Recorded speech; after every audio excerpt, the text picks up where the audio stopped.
You said it's spelled like Simon. Yeah, like the food. There's a food called Simon? Yeah, Saimin. Oh, that stuff you guys eat. That meat stuff. The noodles. The noodles. Yeah. Yeah. It's the fried noodles in broth. Yeah. That's some new stuff. I mean, I grew up calling ramen Simon, you know, so it's Jaimin. but they're different things. Jaimin. Jamin. Like J-Man. Okay, like J-Man. Yeah. All right. Did we start? All right. Take 2. I'll see you on the call. That's Cherokee for hello, everyone. This is Proud Savages podcast. This is episode 2. I'm with my homeboy Jamin. That was right. Yes, Perfect. I've known this brother for a long time. He's one of the first, not one of the first, but I've known him for a long time. One of the first people to help me know a little bit more about the true Aboriginal people of Hawaii. And so I always respect his input. And so we're gonna have a great conversation today. You guys are gonna learn a lot. You can become more cultured and more knowledgeable of the world and of yourself. So let's get into it. Right on, brother. All right. What does your name mean? Is your name like a name from your culture, or just your parents picked the name? My first name? Mm-hmm. No, it was totally kind of picked by my mom. Mm-hmm. Just kind of random. It's our name she heard when she was younger and throughout her life from time to time. Mm-hmm. But she just kind of guessed the spelling, and it ended up being more of the Hindu Sanskrit spelling. Mm-hmm. So when I Google it, and I don't speak the language, but yeah, you don't speak Sanskrit. But whenever I Google it, it gives it a name and a meaning and etymology, where it's from, what it means. But yeah, supposedly it means victory. Okay. In Hawaiian, that'd be the equivalent of Lana Kilo. Oh, so if it was so that's another question I have. So, is the language called Hawaiian or Olelo Hawaii? What's the actual name of that language? The way that we've identified it is Olelo Hawaii. Okay. But, it's not a bad thing to say, yeah, speaking Hawaiian. I say that. Okay. A lot of people do. Okay. But you wouldn't say that in Olelo Hawaii, Mm-hmm. It's just the lens at which you're observing the label, Mm-hmm. So from, my Pidgin speaking side, would love to speak Hawaiian, and then, but from the Olelo side, I would never label it Hawaiian language as Hawaiian language. Okay. Because Hawaiian is an English word, right? So it's... Oh, so that's a good thing. He said Hawaiian is an English word. Yeah, it is. So that's my question. So is it good? I like to connect with the people's culture as they are. I don't like to when they start naming stuff that already has names. That's not. I think that's less than ideal. So would there be in Olelo Hawaii? You would just say we're speaking Olelo. Would that work? Yeah, I think so. Okay. You can. But that's more of considering it in a noun. But Olelo is really more of an action. Speak. So it's we speak. We speak. Okay.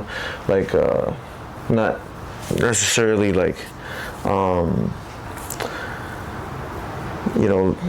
old Hawaiian going to be new Hawaiian, but you got to think back then. It's how would they think about it? Would they have chose what labels we chose today, and how many differentiating labels came from different parts of different islands, and the lost pronunciations or whatnot. Yeah, that's just kind of going into it. All right. So keeping it going, what is your ethnic tribe? Do you have one, or for yourself, is there one? And I remember we spoke before and you said there's more than one, but what is your tribe? What do you mean by tribe, I guess? So I'm matrilineally, I'm Cherokee. Patrilineally, I'm Saponi. There's a Saponi language, there's a Cherokee language, and we have lands that would both be associated with both groups of people and cultures associated with both groups of people. So what would your say your tribe is? Yeah, I guess using your terminology, my patrilineal side, his lineage would be Hawaiian Chinese. At least that's what it says on the birth certificate. But Hawaiian is not, it's an English word. So what would be the word? I guess Chinese is also an English word. It is, you're right, it is. And I could actually tell you, so the actual word that they call China in China is Junguo. Junguo. Yeah. So would you be Kanaka Maoli on that side? Would that be the name of the tribe?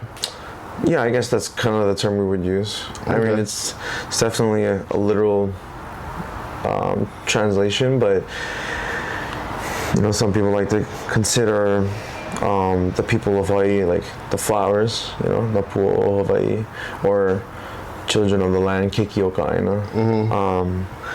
Like there would be, as a Hawaiian, Kanaka Maoli, there would be nothing wrong with saying, oh, kikiokaina, Okay. Like, because that's basically what that means is, it's to be from the land. You're like with the plants, you're like, we're of this is us, right?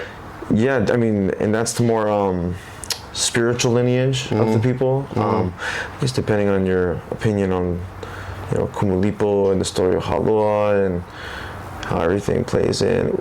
But so when you say that, you're talking about like the origin story, history, what you guys believe, your ancestrally or like religiously, spiritually type?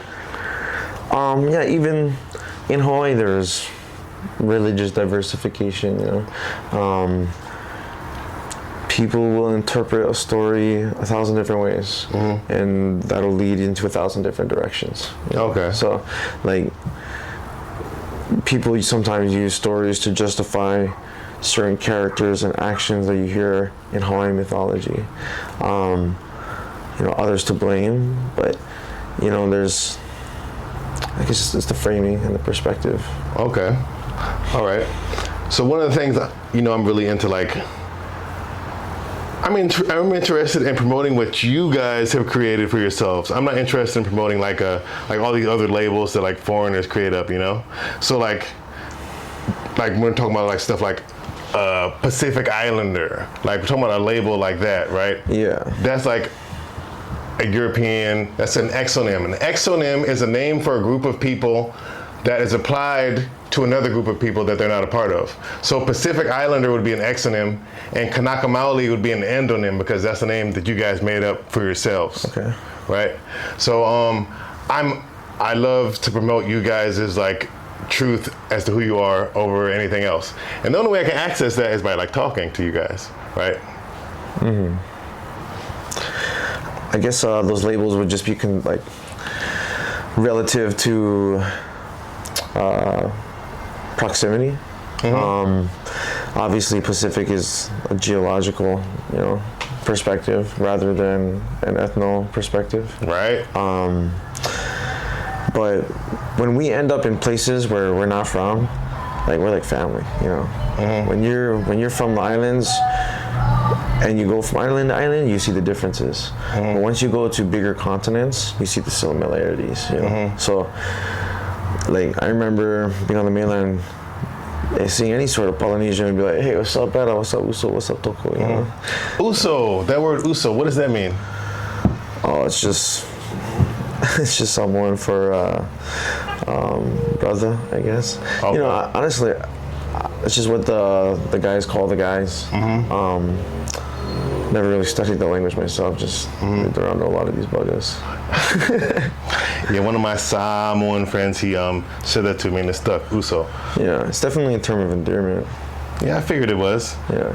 So when we talk about like term labels like Kanaka Maoli, like were you growing up, did you know that's who you were, or did you like find that out later in life, or how did you like come across that knowledge?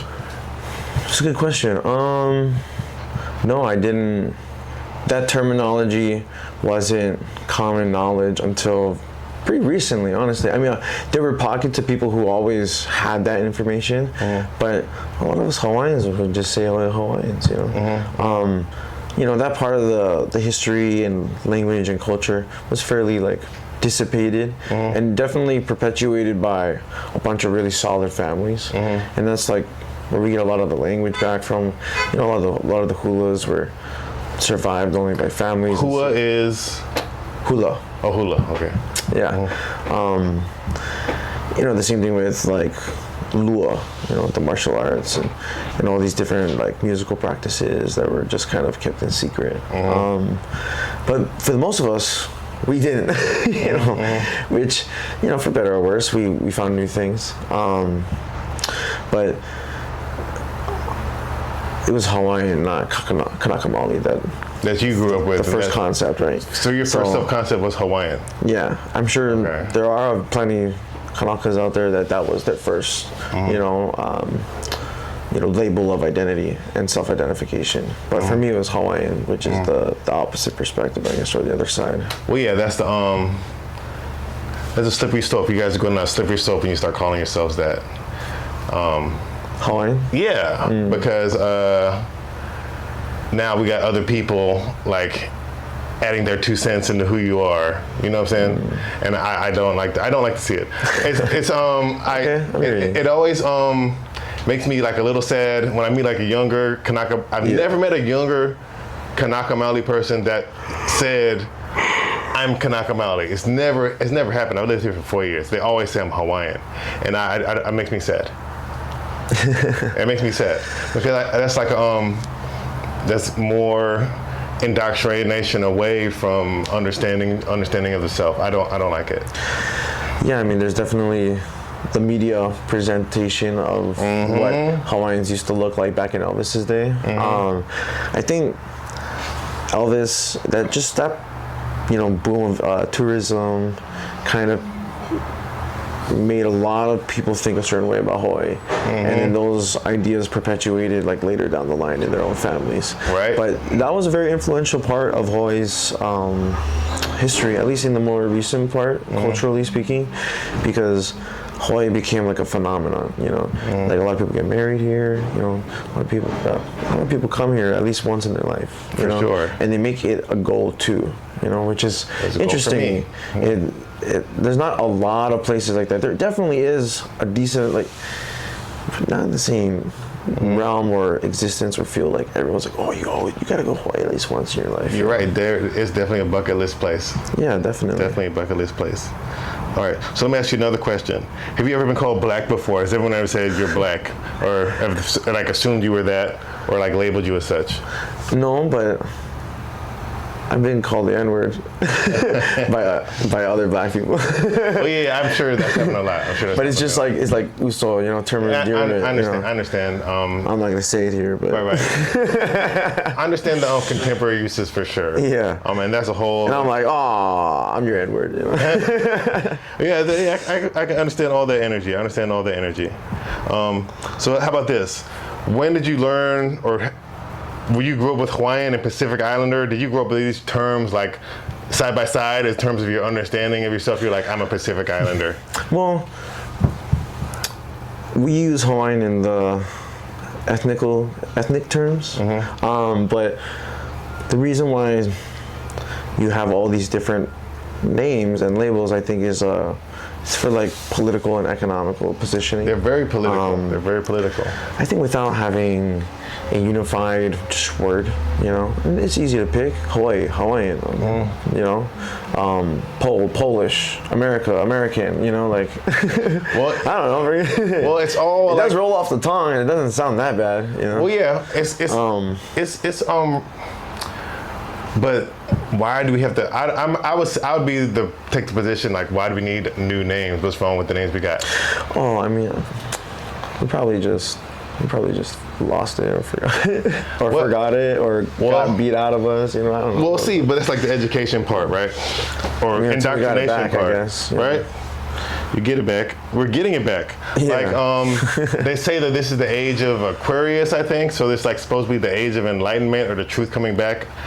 I've heard this before. So let's just speak the truth. I like, and hopefully we can get more people. Well, this is what I want. I want more people who are like younger to acknowledge their tribal identities over their like government labels. And so I want that to be like, I'm trying to help make that like more normal. Well, I guess the outward facing in perspective would be Hawaiian, Pacific Islander, Polynesian. Yeah. But then the inward facing out direction would be, Kanaka Maoli. Yeah. But I think in Tahiti it's Maohi. In what? In Tahiti it's Maohi. And then in Aotearoa it's Maori. Right? So we all kind of have a similar, I don't know what the Samoan or Tongan or Fijian ones are, but we'll learn it one day. So let me ask you then, are there all these like island people, they say these words like Pacific Islander, do you consider all those people your people, or are you not really? Like I said, like if we were in California, they're definitely more my peoples than maybe when we're, just where we are born. But that's just like proximity of closeness. Like I'm more closer to any Pacific Islander probably than to somebody from China. Yeah, I understand that. Or somebody from Russia or Europe or Africa. Right. Yeah. Geographically, you are, but even in those places, if you're in one tribe and someone can live right next to you and be another tribe, like in Nigeria or Ghana, for example, they would be like, those are not my people. Those are, you know what I'm saying? Yeah. So that's why I asked you. I think back then, like the more back you go in the history of these islands, you'll probably find that it was more diversified, like where people would be like, no, that's them. We're not them. We're us. But the bigger the enemies get, the bigger the allies get, right? So I think that's we're kind of all unified now, I understand that. To an extent that our ancestors would probably trip about how much Hawaiian unification we have right now. Like just looking at us now and how we behave with each other, we're a lot more peaceful than we probably were. Right. Like hey, Brad, don't get it wrong. Hawaiians, we still scrap each other, but it's probably not the way it used to be. There's not full out warfare between us. Maybe there's some mob families or some fucking crackhead fuckers in the middle of nowhere, but like for the most part, we're all like, even if you from the outside looking in or inside looking out of the culture and your proximity to it, we're stronger together. That's what it is. You are, and I understand the times change, and that makes sense. Yeah, times definitely do change. You definitely need some allies in this world we got going. All right, let me ask you: is there a word in Olelo, Hawaii, for Black people or Asian people? I'm trying to remember what Asia is in Hawaiian. I've heard of popole. Popolo. What does that mean? What it exactly means, I probably have to look up, vehe, but it is the name of a very dark berry. Okay. It's not that big. It's like something you just pop in your mouth. Okay. And it's really dark. A lot of, the Hawaiian vocab is not like super deep. We don't have like English, like you have French, Latin, and Germanic origin, maybe even Anglo-Saxon origin or Celtic. Like it just absorbs languages and it pulls them into one. Hawaiian is like you have one language, but it's pretty limited, and the meaning is like super deep. So it's narrow, but it's really deep. While English is more of like a shallow but very broad language. I don't know if that makes sense to you, but you can swim across the waters of English and not drown, because you'll be able to float onto words here or there. Hawaiian is like there's only so much to float on, and the depth of it is, can be drowning, in the depth, like to understand the contextual meaning of what people say in Hawaiian. So, nothing in Olelo, Hawaii, I would say, is necessarily derogatory or not derogatory, because there's a lot of interesting stuff in Hawaiian Olelo, but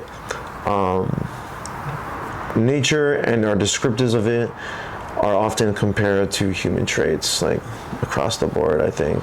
So the berry being a darker berry, and then they call the darker people popole. Yeah, popolo. Popolo. It's like, women weren't allowed to eat bananas, because I think they were shaped like penises, but I don't know. Is that part of the culture too? Like, culture changes, man. Culture changes. It's never going to be what it was, but it probably never be what it is right now. It's going to change.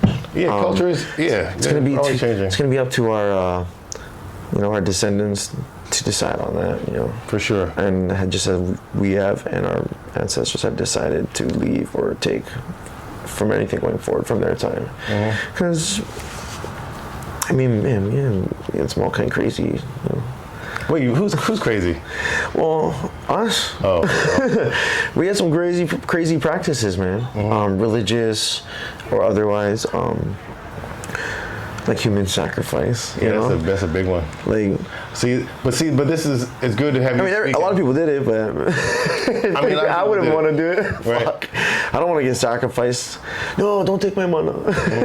But it's good to have you speaking this because when I came here, like I would always find some people who were like, and I always want to learn more about the true local people, right? But I always find like some European people who want to tell me the history. I'm like, no, I'm not listening to their history from you guys. Yeah. It's kind of disrespectful. If I'm on their land, I should find one of you guys and actually talk to one of you guys. So if you want to learn about Hawaii, or Kanaka Maoli culture, or the true culture, talk to a true Aboriginal person. Don't talk to someone from another place. I don't care what their title is. You should respect the indigenous people enough to actually seek them out and say, hey, so don't use them like a book and just like, if you build that relationship, and then you should try to get that type of knowledge from them, and don't go outside of them for their knowledge, especially on their ancestral land. That's disrespectful, and we want to be respectful to like all Aboriginal people, especially, right? Definitely.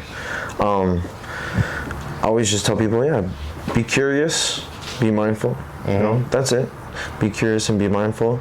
Once you step into a room and you start acting like like there's always a bigger fish out there, and in terms of knowingness, like even my own experience with the culture or the knowledge or of the language, it's here. Some people are here, a lot of people are here, but there's always a bigger fish who knows more, Yeah, but the thing is, it's just like you just have to realize when it's time to play student, That's it.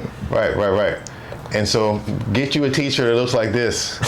Right, get you a t-shirt that looks like this. That's my point. Bye-bye.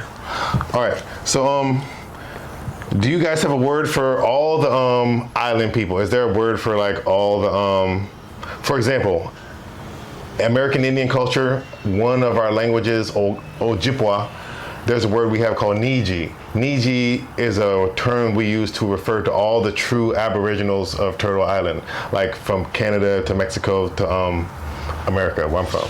So we would say Niji would mean is a general term for any of them.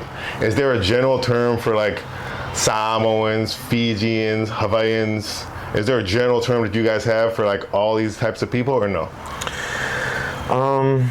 We said Pacific Islander, right? But that's like that's not you guys' term. Yeah. Okay, from the inside out. Yeah.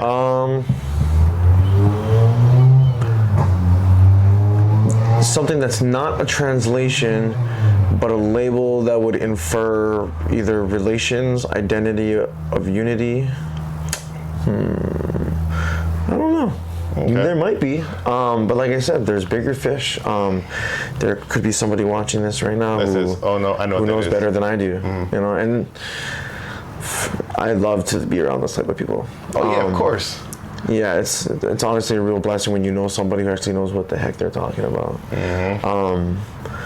or at least somebody that knows a little bit more than you, so you can be raised to their level of understanding. You know, but a lot of knowledge that you get about Hawaii is, you know, either second, third, or fourth hand experience, however you want to envision that. But it's all secondary. The primary is here, you know, and it's the lived experience. It's the passing of you know, traditions and family values and cultural values and you know, ethnic identification. You know. But anyways, Right. All right. Let's see. Do you think that there's such a thing as Hawaiian culture?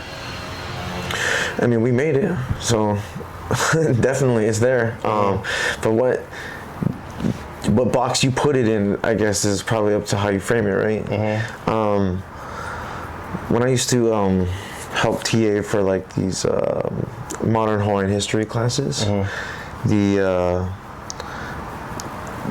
pretty much the material we teach, that's what it is. It is modern Hawaiian, and Hawaiian is modern, right?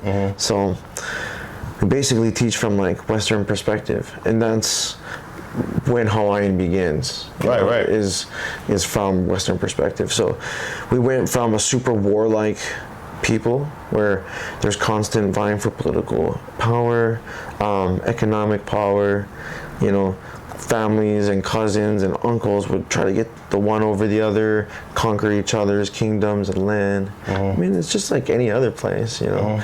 They went through that before they came together, you know. Right. I'm sure that happened in everywhere in the world, you know. Potentially, for sure. There's always conflict before unification, essentially. And I think once the conflict kind of ended and the unification began, which is another nice way to put conquering on the table. Oh, it's, you know, it's just, it happened. You got to take the good with the bad, and the good thing is we all have Hawaiian, you know, because it's been able to at least go back and remember that we had a unified identification. You know, words carry on, but sometimes meanings are lost. And I think the past 50 years, you know, that's like some people's lifetime where it's just been totally different than if you were born the 50 years prior to that and lived through that. You would have went from not seeing anything in Hawaiian, like, you know, your pidgin Hawaiian words, you know, and you know plenty Hawaiian words because it's in the vocabulary, but you speak it in a pidgin language, right? So that's Hawaiian, you know, and language can be lost. It was lost, regained, refound. What about in terms of like activities and culture? Like, you and I were talking a couple days back, and like, it used to be a part of a Kanaka Maoli culture to eat turtles, right? And so, but now they would say that that's not Hawaiian culture because it's illegal, and they would say, oh, it's bad for the environment. When the truth is that that's a traditional practice that is really just being censored, and that's a part of the true people's culture, right? Eating something like a turtle, as opposed to Hawaiian culture where they'd be like, oh no, we have to protect the turtles, type of, you know, that type of energy. Yeah. So I want you guys to be in charge of everything. I want you guys to gatekeep your culture. Like, I want you guys to be gatekeepers and say what is in and what is out. That's my hope. That's my energy, right? I mean, the culture, yeah, you know, but the laws. The laws, yeah. You know, so that's two different balances of life. There's what the law says and what the legal repercussions will be, and there's what the culture says and what the cultural repercussions will be.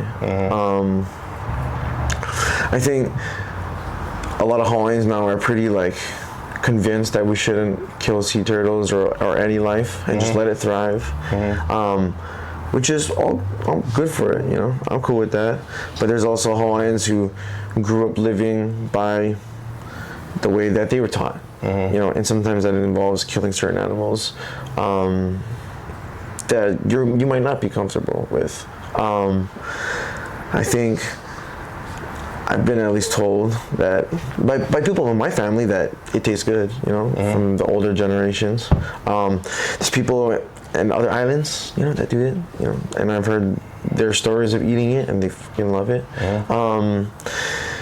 You know, in Tonga they eat horses. In the Philippines and China they eat dogs. They you do. know, fucking weird part of my language. All right. So we were talking about, we were going to respond to what I said about like the identity in terms of taking over other people, like making movies and TV shows and holidays as a means of usurping the identity. That's kind of what I was talking about. Yeah. I guess it's just like proximity to like how a mainlander would see us, or how we even say mainlander, you know, or somebody from the mainland, has like its own connotations. But like I said, over there we're a lot more similar than we are to them. So it's like we are a little of our own hui, you know. I think Chinese familial structures are very similar to a lot of what we grew up with. Just culturally, a lot of people came from China. You know, I see the same thing in Japan or the Philippines. Like, we're a blend of all of that, you know, from Hawaiian to Samoan and otherwise. So, it makes sense to an extent, yeah, and I see where they're coming from, but it doesn't always have the best impact, you know, on what you'd like necessarily, or how you're viewed, because then people think you're Asian. It's like, well, I am, but not like to the extent that you think. You know, but when people see me, like, they're pretty much like always, it's like a hands down, like, oh yeah, I was thinking you were Hawaiian, like, you know, get it right on.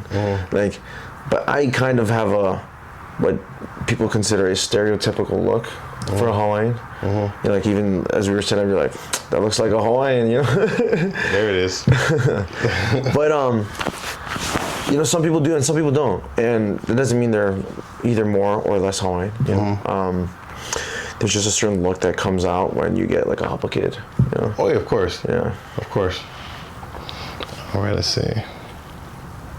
So does it upset you to see people who are not Kanaka playing Kanakas in like movies and TV shows? I guess if you can look Kanaka and you can act Kanaka, smell, taste, see, hear, and speak, I don't know, in Kanaka, you know, I don't know, like, if you can embody it and you can play the part, I don't see what the problem would be. Now, if like there's somebody who's way better than you or would be at that position and can do it right, it's like, then obviously there should be a choice. If there's not, you know, sometimes kids put on plays, you know, at their school or churches, you know, somebody has to play baby Jesus, but they probably weren't, you know. So it is kind of what it is if there's a limitation, but if you're taking preference or if you're like deliberately trying to, you know, wash Hawaiians out of the imagery while simultaneously trying to portray them, then that would be interesting. I think they did that like back in Elvis's time, where they used a lot of Asian women. Right. And then people were like, oh, Hawaiian women are so beautiful. It's like, bro, that poster, there's a Korean girl, a Chinese girl, and a Japanese girl. That's my point. None of those girls are Hawaiian, you know? Right. Or you have Samoans that go mainland, people are like, oh, are you Hawaiian? Because they don't even know what Samoan is sometimes. Right. Because it's just a smaller scope. Hawaii has like all this connotation to it already. Well, I don't think it's about the scope. It's just about people are not educated. People are thought to think that what's your point, the Asian lady, that is a Hawaiian lady. We're taught that in school. They teach this to us in school, in TV show, movies. They like condition us to be like ignorant, you know, of who the true people are. And so I always am sensitive to that, because I've seen how it's messed up my people in terms of us understanding who we are, and then the world knowing who we are. So the world thinks we're a crayon color. The world thinks we're black. That's not an identity. That's not an ethnic identity. That's a government label. But that's great. It's great that we had this conversation. These socks are for you. It's a show trademark, huh? Yeah, everybody gets some socks. I think you'll like these. You picked them out, so you should like them. Roger that. Cool. Cool. Thank you for coming on. I really appreciate it. And if you see this guy walking around, he's usually not wearing a shirt anyways. So This is me natural. But you know, that's another thing. I feel like the no shirt, no shoes is discrimination against y'all. fair. I feel like it's all, every time I see it, I'm like, oh, that's dirty. You guys are here on their land. They can't even show up.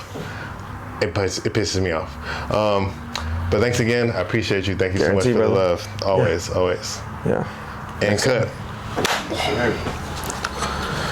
All right. I gotta get kicking. Well, thanks for coming through. Yeah. You mind if I fill my water bottle? Yeah, go for it.